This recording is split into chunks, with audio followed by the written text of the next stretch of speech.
Walang hiya ka talaga? Pumubuntis ako, nagpababae ka na naman? Ha? Anong nagpapabahay na naman sinasabi mo? Ha? Sino ba nagsabi sa'yo? Ang dami kayo nagsabi sa Hoy, akin. baka naiingit lang sa akin yan ah! Ano naiingit? Wala akong babae! Wala kang babae? Wala! Ay, hindi mo ako mapapaniwala, no? May babae ka. Hindi ako nagbababae! Sinabi makulit ka! Sinabi ko sa'yo, hindi ako nagbababae! Ano hindi ka nagbababae? Ang kulit-kulit pa ikaw. Nahuli mo ba ako? Anong ebidensya mo? Wala ako Susunod nakahuli ako ng din. babae! Hoy, kapag nahuli kita, umanda-handa ka talaga sa akin. Hindi mo ba titigilan ha? Hindi mo ako titigilan! Sabi na mo. Hindi ako nagbababae! Sinasabi siya, makulit ka! Makulit ka! Ah!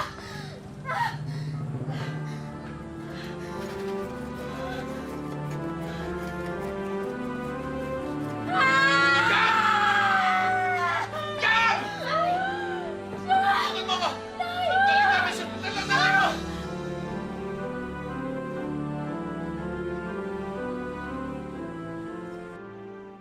Wala raw pag-ibig na hihigit pa sa pag-ibig ng isang magulang sa kanyang anak. Ngunit ilang beses na rin nating nabalitaan na may magulang na tila pabaya. Marami na tayong narinig ng mga kwento ng pagmamalupit ng mga magulang sa anak at pagtakas sa kanilang mga responsibilidad. Pero maayos pa nga ba ang ganitong gusot sa isang pamilya? Ako po si Vicky Morales. Samahan niyo po akong tuklasin ang sagot dito mga kapuso. Ito po ang wish ko lang. Oh, dahan-dahan, mahal. Dahan-dahan. Sandali ah. Umupo ka muna, mahal. Sandali lang. Umupo ka muna at aayusin ko lang higaan mo.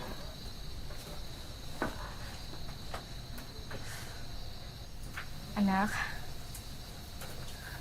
may problema ka ba? Kanina ko pa kasi nakikita ng lilisik yung butas ng ilong mo eh. Kasi naman, Nay, bakit hindi niyo sinabi na sinaktan kayo ni tatay kaya kayo nakunan? Anak, aksidente lang naman yung nangyari. Tinan mo. Asikaso niya. Aksidente? Nay, alam niyang buntis kayo pero tinulak ka pa rin niya.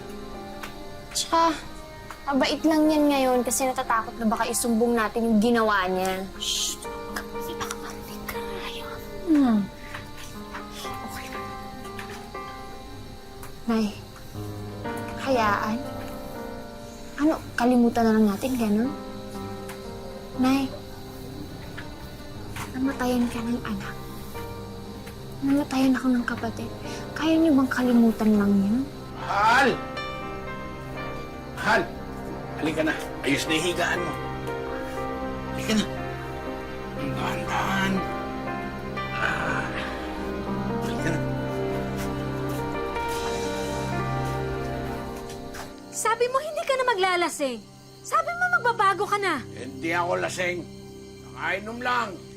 Kung alam ko lang na ganito ang mangyayari, ipinakulong ka na lang sana. Pwede gawin mo. Tignan ko lang kung mabuhay kayong mag-ina pag wala ako.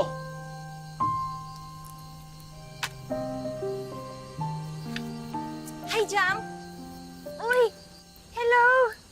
Ay, magandang gabi po. Magandang gabi rin, Jam. Oh, anak, paano? Maano na kami ng nanay mo, ha? Ingat, Daddy. Sige. Mami. Sige, Sige po, una na kami, ha? ingat po. Ay, Jam! Ito nga pala, si Lester, pinsan ko. Lester, si Jam, kaklase ko. Ang pinakamatalino sa lahat kong kaklase. Nice to meet you. Nice to meet you.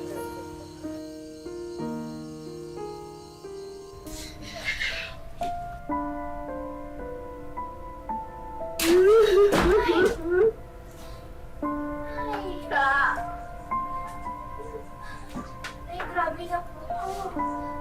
Ay, ipapapulis ko na sa ayaw at gusto ko.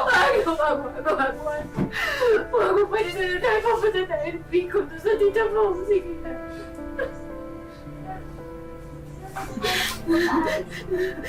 Ipapatransfer kita. Sige na, ito lang yung parati para matapos. Sige na naman, ano. Umalis na tayo. Sige na. Mapipilitan si Lolit na umuwi sa kapatid na nasa Bicol. Wala mang kasiguraduhan. Sumang-ayon na lang si Jam, basta ligtas ang kanyang nanay. Jam, si Kuya Arnel mo.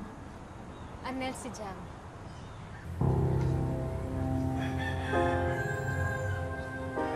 Tita! Lolit! Nandito na kayo! Kumusta ang biyahe? Okay naman.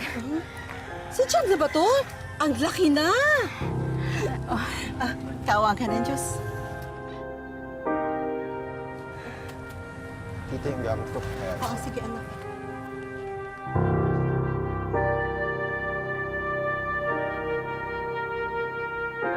Jam, pagpasensya mo ng kapatid mo, ha? Kapatid?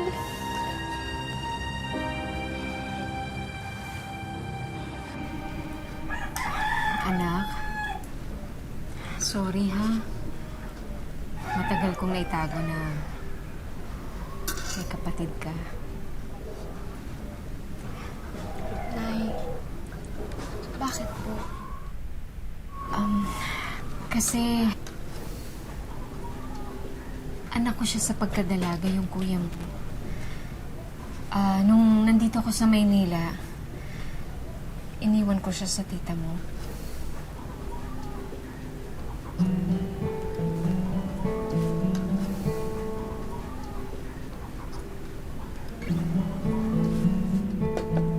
Arnel, kumain ka na ba? Kayo mag-ina. Una at huling beses niyo nakain na libre yan dito. Hindi ako naghahanap buhay para pakainin kayo. Kung gusto niyo kumain, maghanap kayo ng pagkakakitaan.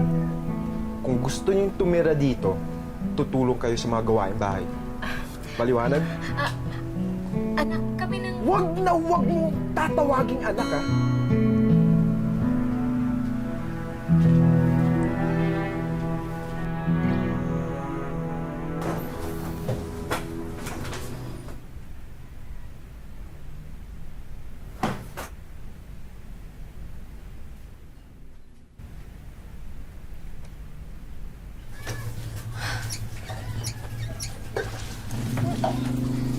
Tita?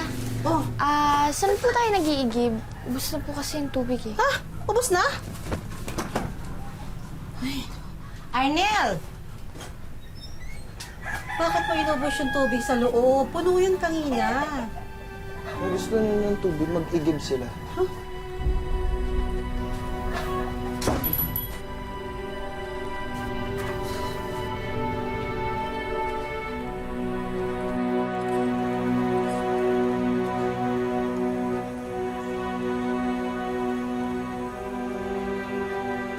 Nay, okay lang po ba kayo? Gusto niyo ako na po magtuloy?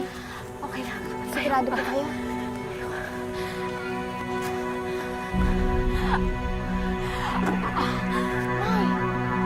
Nay! Nay! Nay! Nay! Tita! Nay!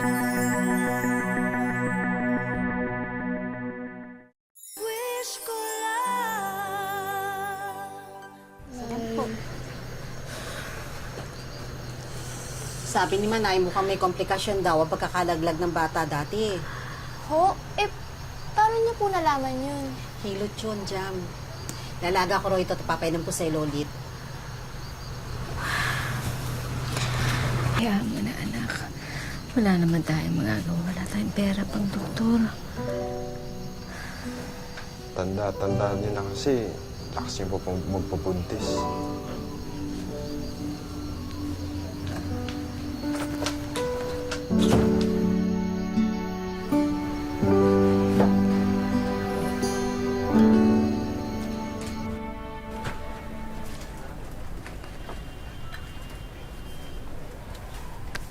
Biruin mo, mahusay ka pala mag-ayos ng mga sapatos.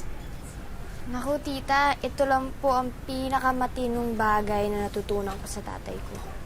Sana nga po, pakinabangan ko ngayon.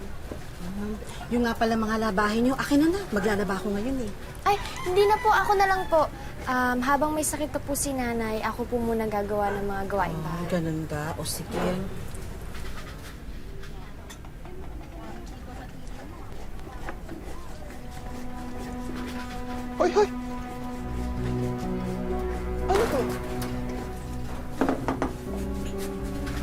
may sabi na pwede kayo maglagay ng ganyan? Sabi mo, maghanap kami ng pagkakakitaan, di ba? Ang sabi ko sa labas ng bahay, wag dito. Ako ang nagsabi na pwede niya ilagay yan, Arnel. Bahay ko pa rin naman to, di ba? Bahala kayo.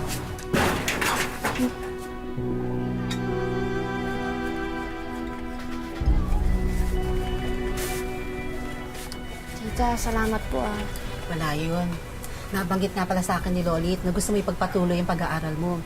Tutulungan kita na may pasok sa may eskwelahan dito. Talaga po? Oo. Naku, salamat po ah. Wala nga naman. O sige, ibang muna kita dyan, ha? Sige po.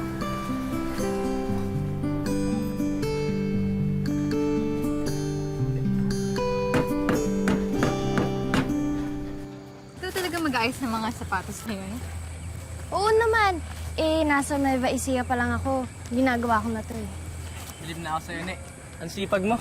Matalino pa. Ikaw na naman daw high sa exam eh.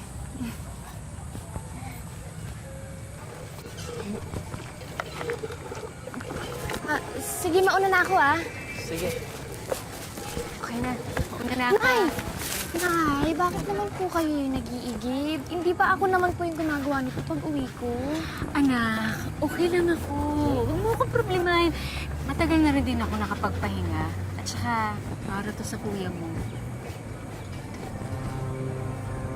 Nay, si kuya ba nagpaigib sa inyo? Anak, sabi ko, hayaan mo na lang. Baka sakali naman kasing lumambot ang puso niya kapag pinagbigyan ko ang hiling niya. Sige na, okay lang. Sige po, Nay. Kayo na lang po muna magdala nito. Kasi ako na po magdadala nito. Okay po? Okay ka lang? Opo. Halika na, Nay!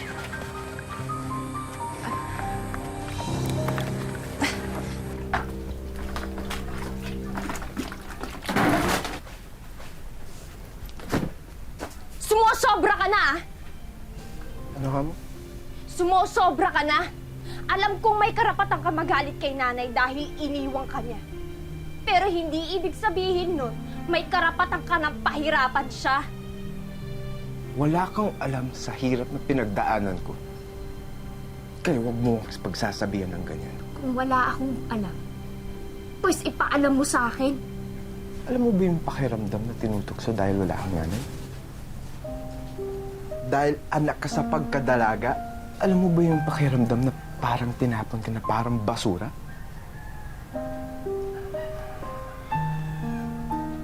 Na ayaw sa'yo ng sarili mong ina. Alam mo ba yun? Ha? So ano? Gumanti ka? Kuya, ano, tama ba yun? Nanay pa rin natin siya. Madali para sa'yo sabihin mo. Dahil kasama mo sa buong buhay mo. Hindi ka niya iniwan.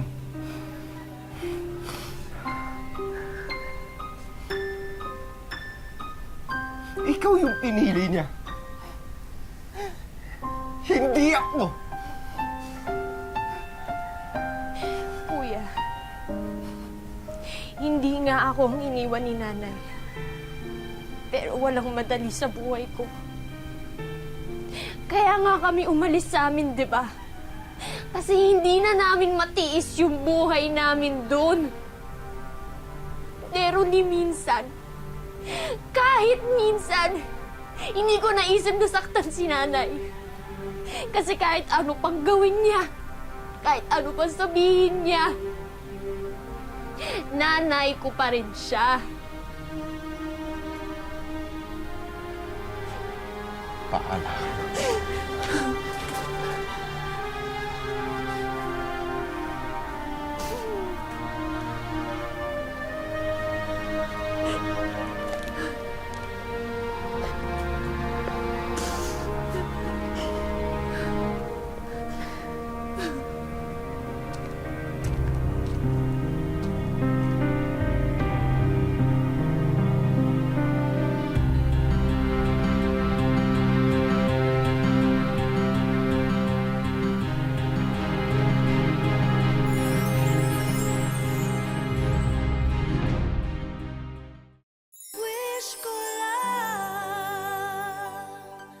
Matapos ang halos 1 taon sa Bicol, dumating ang ama ni Jam para sunduin sila. Ano kaya ang pipiliin nilang mag-ina? Ang pagpapahirap ng kuya o ang buhay na nilayasan nila? Lolit, Jam, patawarin niyo sana ako. Alam ko namang mali yung nagawa ko, pero handa akong magbago. Akong bahala sa pag-aaral mo, anak. Pangako, igagapang natin na makapagkolehiyo ka. Magsisimula tayong muli. Tita, maraming salamat po ah. Walang anuman. Susulat o tatawag ka, ha? Opo. Ate, maraming salamat ha. Salamat. Ako nang bahala. Anak na ang turing ko sa kanya.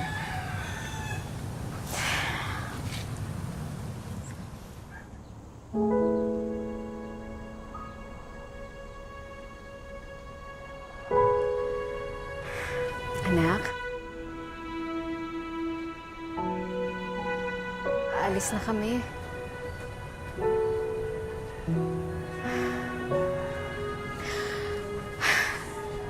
Sana, anak, mapatawad mo rin ako balang araw. Sa napakalaking kasalanan ko sa'yo.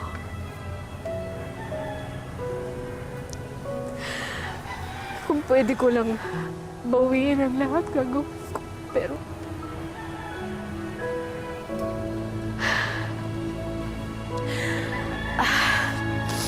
sige na, anak. Muna na kami, alis na kami. Mag-ingat ka, ha? Sanay na ako sa pag-alis mo. Huwag ka nang babalik, ah.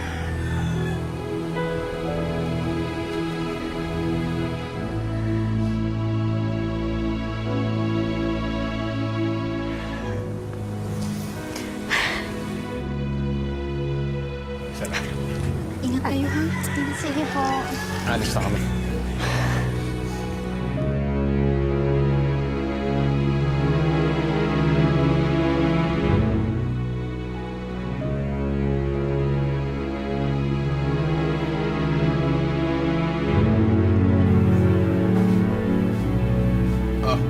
Mabuti naman gising ka na.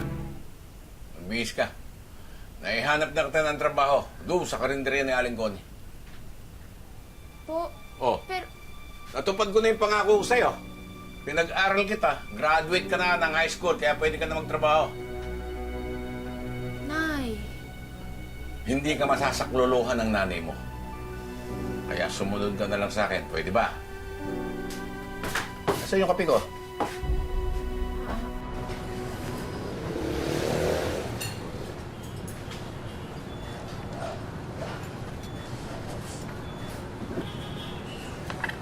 Balita ko, matalino daw at maganda yung bagong servidora dito. Lester! Uy, kamusta ka na? Okay lang. Balita ko, tapos ka na ng high school, ah. Malungkot ka. Kasi feeling ko hanggang doon na lang ako eh. Tinan mo naman ako ngayon. Tagal natin tinitignan. Alam mo, mabuti pa. Kainin mo na lang ako. Ano bang masarap dito? Sa ngiti mo.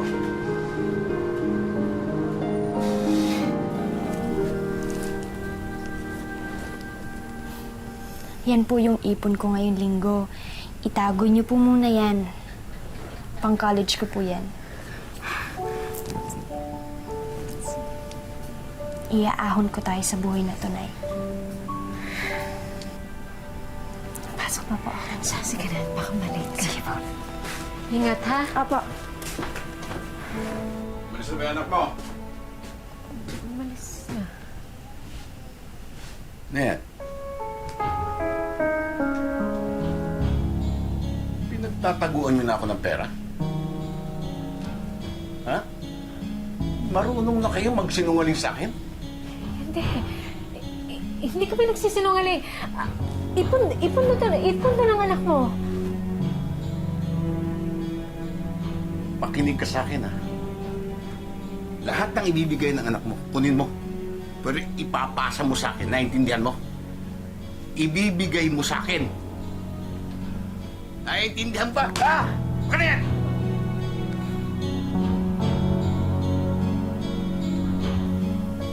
Sige na. Bumalik ka sa trabaho mo. Sige na! Magkano na po yung naiipon natin?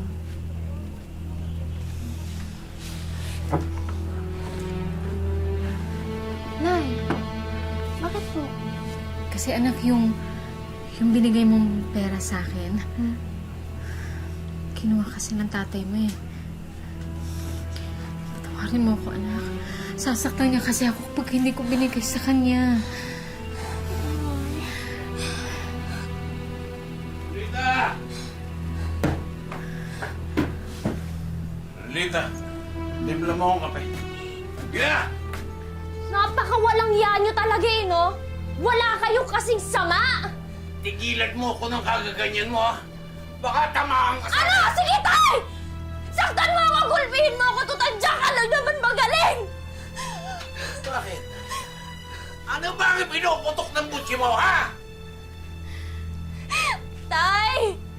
Para sa pag-aaral ko yung pera na yun! Pinag-ipunan ko yun! Pinaghirapan ko yun!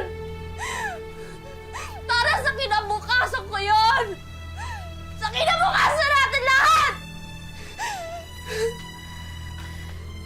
Tay!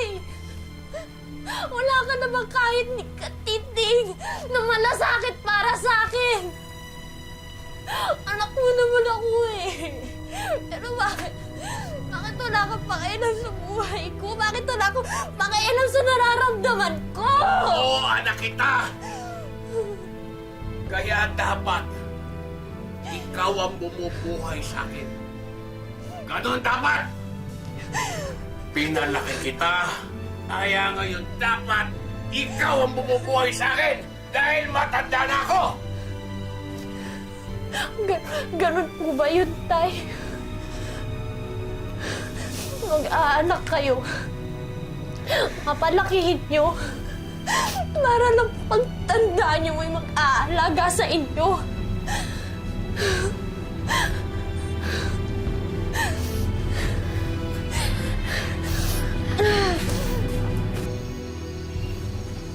Anong oras ba dapat umuwi ang Ating na yun. Nagpaalam ba sa'yo? Ito naman eh. Oh, ayan na.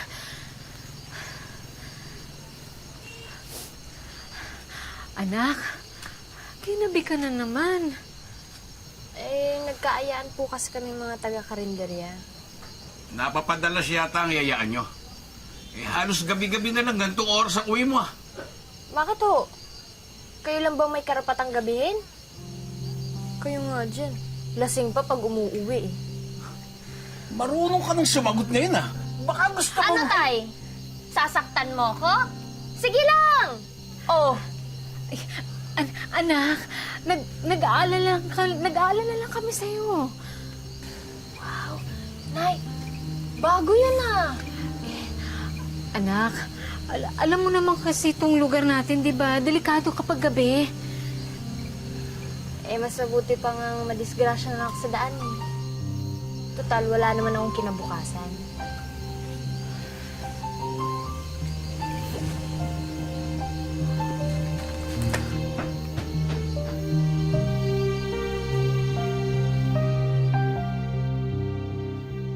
Dahil sa tampo ni Jam sa mga magulang, nabaling na ang atensyon sa kasintahang si Lester at nagbunga ang kanilang pagmamahalan.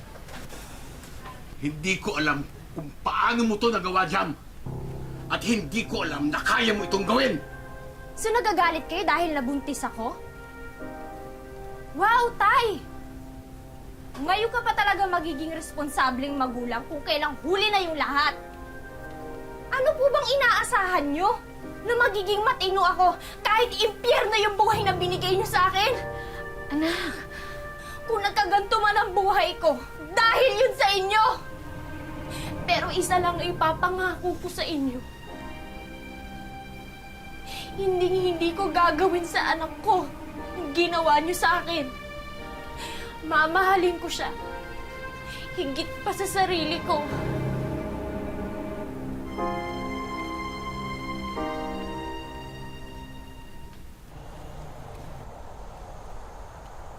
Ano, ready ka na?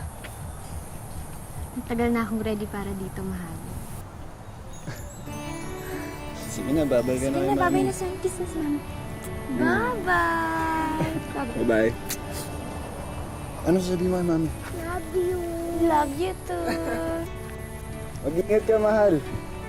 Nagpursigi pa rin si Jam na makamit ang pangarap niya. At nabuhayan siya ng pag-asa nang mabigyan ng scholarship ng isang pamantasan sa Nueva Ecija.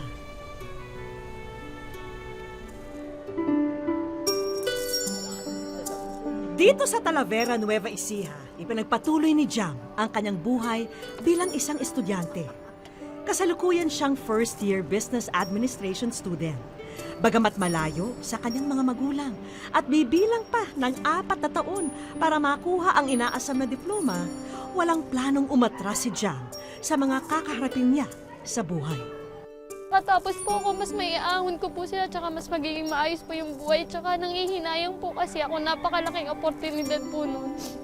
Dahil libre lang po yung pag-aaral ko, na hindi ko na po kailangan magbayad pa ng tuition.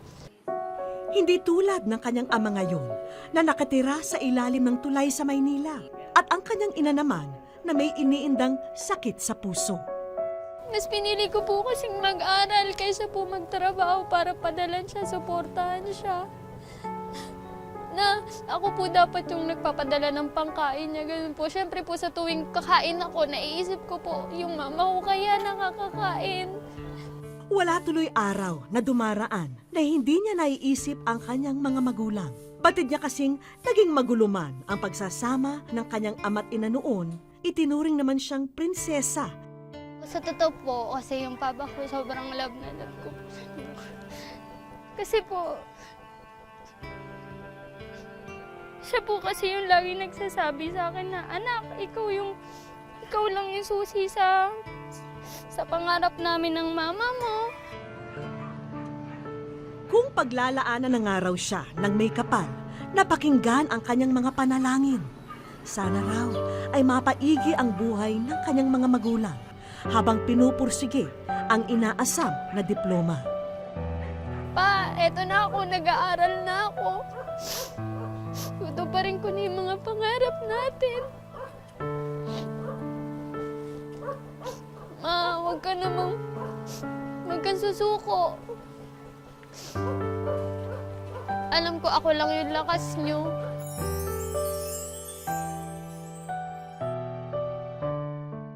Sa aming pagbabalik,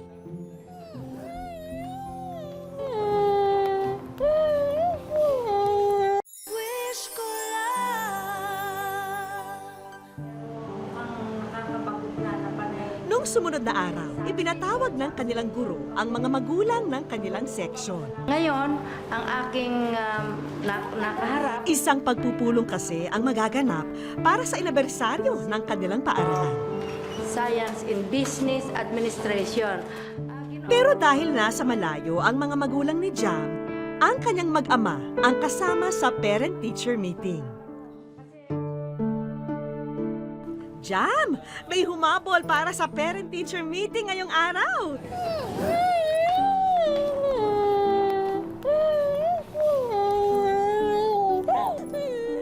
Alimoy iyak ng isang musmus ang naging reaksyon ni Jam nang makita niya ang kanyang ama at ina. Sa unang pagkakataon kasi, ngayon lang daw nakasama ni Jam sila sa isang espesyal na okasyon.